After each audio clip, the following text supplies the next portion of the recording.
দেখ ভালোই হয়েছে আমরা রিসেন্ট ইয়া করতেছি, ফুড ব্লগ নিয়ে মনে হয় কাজ করব। আর তো সেজন্য ইংলিশও তো শিখতে হবে, তাই না? তো আজকে কয়েকটা আমরা ইংলিশ সেন্টেন্স করব। কী কী করা যেতে পারে বলেন তো? আচ্ছা, ফার্স্ট অফ অল আমরা এটাই শিখি না, এই পেঁয়াজ কাট।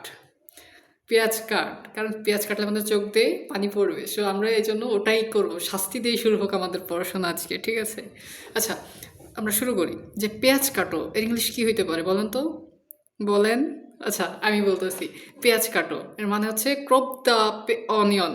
Crop the onion. অথবা আপনি বাংলা এইটুকুনও বলতে পারেন যে ক্রপ দ্য পেঁয়াজ মানে হচ্ছে পেঁয়াজ কাটো। ক্রপ দ্য অনিয়ন মানে হচ্ছে পেঁয়াজ কাটো। আচ্ছা, এবার আমরা আরেকটা সেন্টেন্স শিখি। যে পেঁয়াজ তো কাটলাম। আচ্ছা, পেঁয়াজ থাক, এখন তরকারির দিকে যাইতে হবে। আচ্ছা, তরকারির পর আগে, কারণ আমি তো ব্যাচেলার আছি বর্তমানে, রান্নাবাড়া করতে কষ্ট হয়, তো একটু সহজেই একটা জায়গায় যাই। কী হইতে পারে? ডিম। ব্যাচেলারের জন্য আদর্শ খাবার। আচ্ছা, আমরা যদি এখন বলি যে ডিম সেদ্ধ করো, এটা আমরা কিভাবে বলতে পারি বলেন? এটা আমরা এভাবে বলতে পারি। আচ্ছা, আমি বলি যে ডিম সেদ্ধ করো, এটা হচ্ছে আমরা বলবো যে বয়েল দ্য এগ। ওকে, কি হচ্ছে? বয়েল দ্য এগ মানে হচ্ছে ডিম সেদ্ধ করো। আচ্ছা, এরপরে আমরা আরেকটা শব্দ শিখবো, সেটা হচ্ছে আমরা লবণ তো বেশি খাই, আর লবণে অনেক গল্পও আছে। ওই রাজার মেয়েকে নুন না দেওয়ার কারণে বনবাসে পাঠিয়েছিল, তো আমাদের নুনের ইংলিশটা খুব ভালো করে জানতে হবে যাতে আমরা বনবাসে না যাই, ঠিক আছে?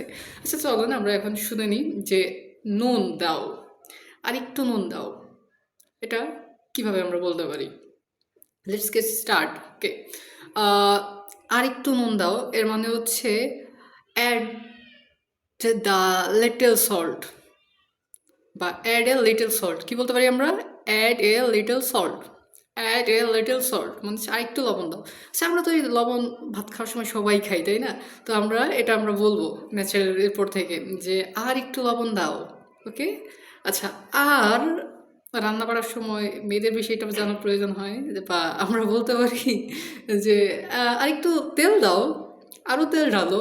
তো এটা আমরা কিভাবে বলতে পারি? আরও একটু তেল তেল দাও বা তেল ঢালো। তো আমরা এটা বলবো যে পোর মোর অয়েল। কি? পোর মোর অয়েল।